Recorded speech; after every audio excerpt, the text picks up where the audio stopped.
Sir నమస్తే sir.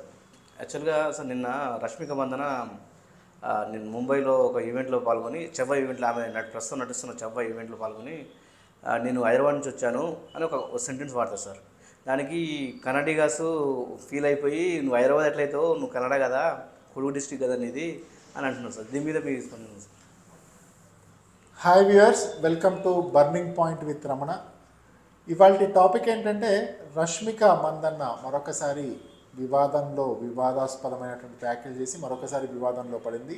నిన్న ముంబై వేదికగా జరిగినటువంటి రష్మిక మందన్న అలాగే విక్కీ కౌశల్ నటిస్తున్నటువంటి ఛావా చిత్రం యొక్క ప్రమోషన్లో భాగంగా ఆమె ముంబై వెళ్ళారు. ఆ ముంబై వెళ్ళినటువంటి సమయంలో మామూలుగా వస్తున్నటువంటి నేను హైదరాబాద్ నుంచి వచ్చాను అనేటువంటి ఒక మాట ఆమె మాట్లాడడం జరిగింది. సో ఇది కొంచెం వివాదాస్పదం అవుతుంది. ఎందుకంటే బేసికల్గా Rashmika Mandanna she belongs to Karnataka స్టేట్లో కొడుగు జిల్లా సంబంధించి కొడుగు జిల్లాలోని విరాజ్పేట అనేటువంటి విలేజ్ నుంచి ఆమె వచ్చారు.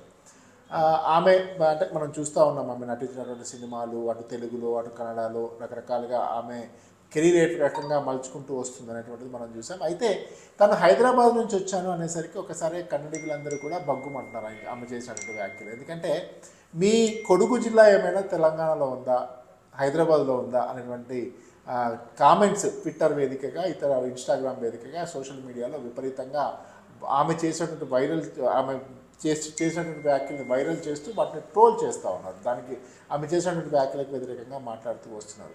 ఇదేంటంటే ఇప్పుడు ప్రస్తుతం ఉన్నటువంటి పరిస్థితుల్లో కర్ణాటక రాష్ట్రం కూడా ఒక రకంగా తమిళులు ఏ రకంగా అయితే తమిళ భాషకు తమిళ ప్రాంతానికి ఏ రకంగా అయితే అత్యధికంగా ప్రాధాన్యత ఇస్తూ వస్తుంటారో అదే రకంగా కర్ణాటకలో కూడా ఈ మధ్యకాలంలో మేము కన్నడిగులము కర్ణాటక రాష్ట్రానికి చెందినటువంటి వాళ్ళమైనటువంటి ఒక ఐడెంటిటీ క్రియేట్ చేసుకునేటువంటి ప్రయత్నం చేస్తూ ఉన్నారు. దాంట్లో భాగంగా మనం చూసాం చాలా చోట్ల ఇంగ్లీష్ బోర్డులను తొలగించి హిందీ బోర్డులను తొలగించి కన్నడలో బోర్డులు ఉండాలనేటువంటి ఒక అనఫీషియల్గా వాళ్ళందరూ ఆ కన్నడ వైపు మొగ్గుతున్నటువంటి సమయంలో ఈ రష్మిక చేసినటువంటి వ్యాఖ్యలు ఖచ్చితంగా వాళ్ళలో కోపం తెప్పిస్తాయి అనడంలో ఎటువంటి సందేహం లేదు. ఎందుకంటే స్వరాష్ట్రము మా రాష్ట్రము మా యొక్క సంస్కృతి సాంప్రదాయాలు మా భాష అనేటువంటి ఒక పొసెసివ్నెస్ ఆ భాష పట్ల ఆ ప్రజలకు పెరుగుతున్నటువంటి సమయంలో కర్ణాటక నుంచి వచ్చినటువంటి ఒక వ్యక్తి ఒక సక్సెస్ఫుల్ హీరోయిన్గా రాష్ట్ర వ్యాప్తంగా దేశవ్యాప్తంగా ఒక రకంగా గ్లోబల్గా కూడా, ఎందుకంటే ఆమె నటించినటువంటి పుష్ప 1 పుష్ప 2 సినిమాలు కనుక చూసినట్లయితే ఇంటర్నేషనల్ స్థాయిలో కూడా గుర్తింపు పొందాయి. కాబట్టి రష్మిక తన ప్రాంతాన్ని క్లెయిమ్ చేసుకుంటూ నేను హైదరాబాద్ వాసిని అని చెప్పడం ఏదైతే ఉంటుందో అది ఖచ్చితంగా కన్నడ ప్రాంత ప్రజలకు కన్నడిగులకు ఖచ్చితంగా కోపం తెప్పించేటువంటి అవకాశము ఆస్కారం ఉంటుంది. ఇది ఒక రకంగా అది న్యాయమా అన్యాయం అంటే మరి ఆమె చెప్పాలి, దాంట్లో తప్పలేదు. నేను కర్ణాటక నుంచి పలానా జిల్లా నుంచి వచ్చాను, పలానా గ్రామం నుంచి వచ్చాను చెప్తే ఆ మదర్ ల్యాండ్కి ఒక రెస్పెక్ట్ ఇచ్చినట్టు అవుతుంది. ఇప్పుడు ఏంటంటే నేను హైదరాబాద్లో ఉన్నాను, హైదరాబాద్ నుంచి అంటే అఫ్కోర్స్ ఆమె తెలుగులో నటించినటువంటి సినిమాలు, తెలుగు భాష వేదికగా నటించినటువంటి సినిమాలు ఆమె ప్రపంచవ్యాప్తంగా గుర్తింపు తీసుకువచ్చి ఉండొచ్చు గాక, కానీ ఆమె ఉన్నటువంటి ప్రాంతాన్ని మర్చిపోవడం పట్ల మొత్తం నెటిజన్లు ఆమె అభిమానులు ప్రత్యేకించి కన్నడిగులు విపరీతమైనటువంటి ఆగ్రహాన్ని వ్యక్తం చేస్తున్నారు. ఈ ఆగ్రహం ఎటువైపు దారి తీస్తుంది అనేటువంటిది చూడాలి. ఎందుకంటే సెంటిమెంట్స్ చాలా ఇంపార్టెంట్, చాలా ముఖ్యమైనటువంటివి. ఎందుకంటే ఏ ప్రాంత ప్రజలు ఆ ప్రాంతం పట్ల మక్కువ చూపడము, ఏ ప్రాంతం ఆ ప్రాంతం పైన మక్కువ చూపడం ఏదైతే ఉంటుందో అది మర్చిపోయింది రష్మిక. అలాంటి వ్యాఖ్యలు చేయాల్సింది కాదు అనేటువంటిది.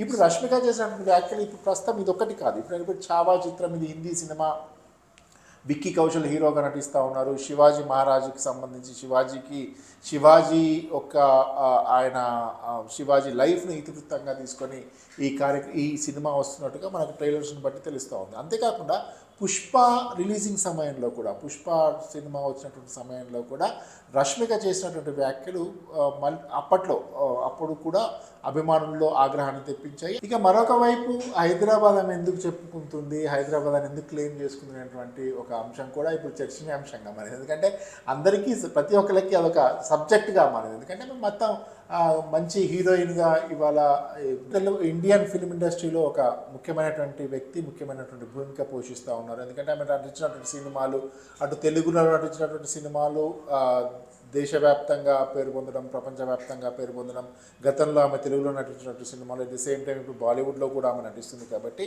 ఆమె one of the important person in the film industry అని చెప్పొచ్చు. అయితే ప్రత్యేకించి ఆమె హైదరాబాద్ అని ఎందుకు క్లెయిమ్ చేసుకున్నారు అనేటువంటి దానిపైన కూడా నెటిజన్లు విపరీతంగా చర్చించుకుంటున్నారు. ఎందుకంటే ఆమె చెప్పినటువంటి ప్రతి మాట, అంటే ఆమె ఫ్యాన్స్ కావచ్చు, ఆమెను అభిమానించేటువంటి వాళ్ళు ఎవరైతే ఉంటారో వాళ్ళు చాలా క్లీన్గా అబ్జర్వ్ చేస్తూ ఉంటారు. కాబట్టి దాంట్లో మనం చూసినట్టు సోషల్ మీడియా కామెంట్స్ కనుక మనం చూసినట్టయితే ఒకరు ఇచ్చినటువంటి ఆన్సర్కి మరొకరు కామెంట్ చేయడం, మరొకరు కామెంట్కి ఇట్లా మల్టిపుల్ థ్రెడ్స్గా వస్తున్నటువంటి సందర్భం చూస్తూ ఉన్నాం.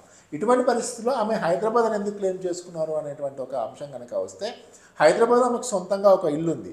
ఇంతవరకు ఆఫ్ కోర్స్ నెటిజన్స్ కూడా యాక్సెప్ట్ చేసింది అంటే ఆమెకి హైదరాబాద్లో ఇల్లు ఉంది కాబట్టి హైదరాబాద్ అని క్లెయిమ్ చేసుకున్నారని చెప్పి అంటారు. మోరోవర్ కొంతమంది అయితే ఇంకొక అడుగు ముందుకేసి ఆమె కాబోయే భర్త హైదరాబాద్లో ఉన్నాడు కాబట్టి హైదరాబాద్ అని క్లెయిమ్ చేసుకున్నారు. అదే ఎందుకంటే ఒక ఇండైరెక్ట్గా విజయ్ దేవరకొండను పెళ్లి చేసుకోబోతోందా అనేటువంటి ఒక వ్యాఖ్యలు, ఆ రకమైనటువంటి కామెంట్స్ కూడా మనం సోషల్ మీడియాలో చూస్తున్నాం. ఎందుకంటే ఈ బాధలకు బలం చేకూరుస్తూ రకరకాల సందర్భాల్లో రకరకాల సార్లు మనకు చూసిన సినిమా ఏదైనా పండగ జరిగినప్పుడు విజయ్ దేవరకొండ ఇంటికి రష్మిక వెళ్ళడము, లేదంటే వాళ్ళిద్దరు కలిసి ఎక్కడో బయట కనిపించారు, ఎక్కడ టూరిస్ట్ స్పాట్లో కనిపించారు అనేటువంటి ఫోటోలు వైరల్ కావడం, ఇవన్నీ కూడా వస్తూ ఉన్నాయి. అంతేకాకుండా ఇటీవల విజయ్ దేవరకొండ నటించినటువంటి సినిమాకు సంబంధించి ఒక టీజర్ వచ్చినటువంటి సందర్భంలో కూడా with in fraction of seconds or fraction of మినిట్స్లో ఆమెకు కామెంట్ చేశారు. అంటే you're capable of doing anything అనేటువంటి ఒక పాజిటివ్ వైబ్ ఇవ్వడం కోసం. అంటే అది ఫ్రెండ్షిప్ అంటామా, బియాండ్ ఫ్రెండ్షిప్ ఇంకేమన్నా అంటామా, అది మనకి అప్రస్తుతమైనప్పటికీ కూడా మొత్తంగా రష్మిక చేసినటువంటి వ్యాఖ్యలు ఏవైతే ఉంటాయో అది ఖచ్చితంగా ఆక్షేపణీయం అనేటువంటి అభిప్రాయాలు ఆక్షేపణీయమే అనాలి. ఎందుకంటే తన మదర్ ల్యాండ్ను వదిలిపెట్టి, తన పుట్టినటువంటి ప్రాంతాన్ని వదిలిపెట్టి వేరే ప్రాంతాన్ని క్లెయిమ్ చేసుకోవడం ఏదైతే ఉంటుందో సహజంగానే అక్కడి ప్రాంత భాషలకి ఆగ్రహం తెప్పించడము, ఆరోపణలకు తావివ్వడం అనేటువంటిది దాంట్లో ఎటువంటి సెకండరీ థాట్ లేదు. ఖచ్చితంగా మరి అలా చెప్పాల్సింది కాదు అనేటువంటి కామెంట్స్ అనేటువంటి అభిప్రాయాలు కూడా వ్యక్తమవుతున్నాయి. ఇప్పుడు ఒకటే కాదు, గతంలో కూడా ఆమె పుష్ప సినిమా రిలీజింగ్ టైంలో కూడా ఆమె మొదటి సినిమాకు సంబంధించి ఒక Kannada director, Kannada production company ఆమెకు అవకాశం ఇచ్చినటువంటి సందర్భంలో కూడా రష్మిక అలా కాకుండా నేను ఇంకొక వేరే సంస్థతో, అంటే నేను ఫ్యాషనింగ్ నుంచి, నేను ఒక మోడలింగ్ నుంచి నేను వచ్చాను అనేటువంటిది క్లెయిమ్ చేసుకున్నాను అనేటువంటి ఆరోపణలు కూడా ఆమె పైన ఉన్నాయి. కాబట్టి ఇట్లాంటి విషయాల్లో ఎందుకంటే ఆమెను అభిమానించేటువంటి లక్షలాది మంది, కోట్లాది మంది అభిమానులు ఉంటారు. వాళ్ళలో వాళ్ళ ప్రాంతానికి సంబంధించినటువంటి సెంటిమెంట్స్ ఉంటాయి. అట్లాంటి పరిస్థితుల్లో రష్మిక ఖచ్చితంగా తను హైదరాబాదీని అని క్లెయిమ్ చేసుకోవడం ఏదైతే ఉంటుందో అది ఆక్షేపణీయమైనటువంటి అభిప్రాయాలు అయితే సర్వత్రా వ్యక్తమవుతున్నాయి.